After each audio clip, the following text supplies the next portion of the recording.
శ్రీ లక్ష్మీ గణపతి చేనేత హస్తకళా మేళా ప్రదర్శన మరియు అమ్మకాలు స్థలం శివశక్తి కళ్యాణ మండపం తిరుపతి వెంకటగిరి నియోజకవర్గం బాలయపల్లి మండలం సుబ్రహ్మణ్యం గ్రామంలో ప్రాథమిక ఆరోగ్య కేంద్రంలో డాక్టర్ పై దౌర్జన్యానికి పాల్పడిన టీడీపీ స్థానిక నాయకులు తాలూరు జయచంద్ర నాయుడు, తాలూరు మురళీ నాయుడు, తాలూరు గోపి నాయుడు, మచ్చల కృష్ణయ్య, గొనగొడ వెంకటయ్య, కస్తూరి వెంకటేశ్వరను అరెస్ట్ చేసి కఠినంగా శిక్షించాలి అంటూ సిఐటియు జిల్లా ప్రధాన కార్యదర్శి కందారపు మురళి ఓ ప్రకటనలో డిమాండ్ చేశారు. గురువారం నాడు బాలయపల్లి మండలంలో ప్రాథమిక ఆరోగ్య కేంద్రానికి వెళ్లిన ఈ ఐదుగురు తెలుగుదేశం అధికారంలోకి వచ్చిన దరిమిలా తాము ఎవరు అనుకుంటే వారు ఇక్కడ ఉద్యోగాలు చేయాలని, ఆశా వర్కర్స్ కృష్ణవేణి తక్షణం ఉద్యోగం నుంచి తొలగించాలని, ఆమెకు వ్యతిరేకంగా డిఎంహెచ్ఓకి నివేదిక పంపాలని డాక్టర్పై ఒత్తిడి తీసుకొచ్చారు. డాక్టర్ తిరస్కరించడంతో ఆమెపై అసభ్య పదజాలంతో దాడికి యత్నించారు. దీన్ని సిఐటియు తీవ్రంగా భావిస్తుందని, జిల్లా కలెక్టర్ రాజకీయ వేధింపులపై హెచ్చరించిన తర్వాత కూడా తెలుగుదేశం పార్టీ నాయకులు బరితెగించి ఈ రకమైన దాడులకు పాల్పడడం తీవ్రమైనదిగా తాము భావిస్తున్నామని అన్నారు. వెంకటగిరి ఎమ్మెల్యే రామకృష్ణ బంధువులుగా చెప్పుకుంటున్న నిందితుల పట్ల తెలుగుదేశం పార్టీ వైఖరి ఏంటో ప్రకటించాలని ఆయన ఆ ప్రకటనలో డిమాండ్ చేశారు.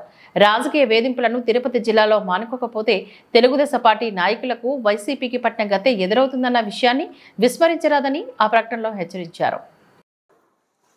తిరుపతి జిల్లాలో రాజకీయ వేధింపులు కొనసాగుతూనే ఉన్నాయి. ఆశా వర్కర్ల మీద, అంగన్వాడీ వర్కర్ల మీద మధ్యాహ్న భోజనం, ఫీల్డ్ అసిస్టెంట్లు, వివోఏలు అంటే సంఘమిత్రులు వీళ్ళందరి మీద రాజకీయ వేధింపులు కొనసాగుతూనే ఉన్నాయి. జిల్లా కలెక్టర్ కార్యాలయం దగ్గర ధర్నా చేసిన తర్వాత కూడా స్వయంగా జిల్లా కలెక్టర్ వెంకటేశ్వర్ గారు వీటిని మేము సహించము, చాలా తీవ్రంగా ఉంటుంది, జాగ్రత్త వహించండి అని చెప్పి హెచ్చరిక చేసినప్పటికి కూడా మార్పు ఏమీ లేదు అనడానికి వెంకటగిరి నియోజకవర్గం బాలాయపల్లి మండలం సుబ్రహ్మణ్యం అనే గ్రామంలో జరిగినటువంటి ఘటన ఒక నిదర్శనంగా కనిపిస్తుంది.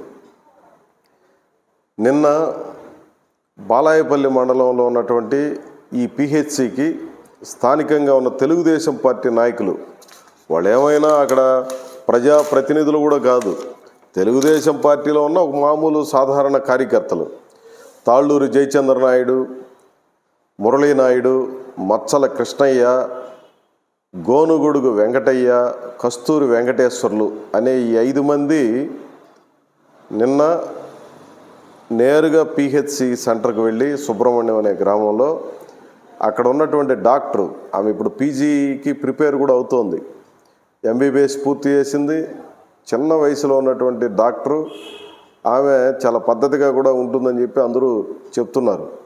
అట్లాంటి డాక్టర్ మీదకి వెళ్ళి నీ పిహెచ్సిలో ఉన్నటువంటి కస్తూరి కృష్ణవేణి అనే ఆమెని తొలగించాలి, ఆమె రేపటి నుంచి డ్యూటీలోకి రావడానికి వీల్లేదు, ఏమో పనికిరాదు, ఏమో ప్రజలతో బాగా ఉండదు అని చెప్పి లెటర్ రాసి నువ్వు డిఎంఓహెచ్ఓ గారికి పంపించాలని చెప్పి అక్కడ ఉన్నటువంటి అధికార పార్టీ నాయకులు హుకుం చేశారు. ఆమె సహజసిద్ధంగానే చదువుకున్నామే, తెలివితేటలు కలిగినటువంటి డాక్టర్ గారు కాబట్టి ఆమె ఏమాత్రం వీటికి జడిసిపోకుండా డిఎంహెచ్ఓ గారికి ఈ అమ్మాయి బాగా పనిచేస్తుంది, ఈ అమ్మాయితో ఎలాంటి సమస్యలు లేవు అని చెప్పి డీటెయిల్డ్ రిపోర్ట్ ఒకదాన్ని డిఎంహెచ్ఓ గారికి పంపించింది.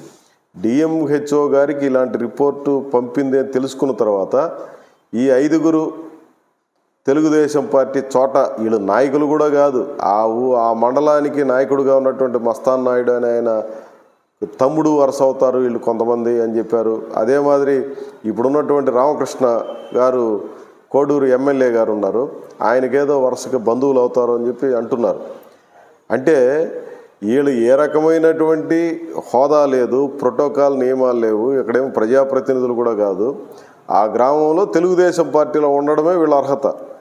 తెలుగుదేశం పార్టీ నిన్నటిదాకా వైసీపీలో ఉన్నటువంటి వాళ్ళు పెత్తనం చేశారు కాబట్టి ఇప్పుడు మా ప్రభుత్వం వచ్చింది, మేము పెత్తనం చేస్తాం, నువ్వు ఇక్కడి నుంచి వెళ్ళిపో, మా బంధువులు తెచ్చి ఇక్కడ పెట్టుకుంటామని చెప్పి అక్కడ ఉన్న కృష్ణమైన ఆమె మీద తీవ్రమైనటువంటి ఒత్తిడి చేశారు. దురదృష్టం ఏంటంటే ఆమె ఒంటరి మహిళ, భర్త లేడు.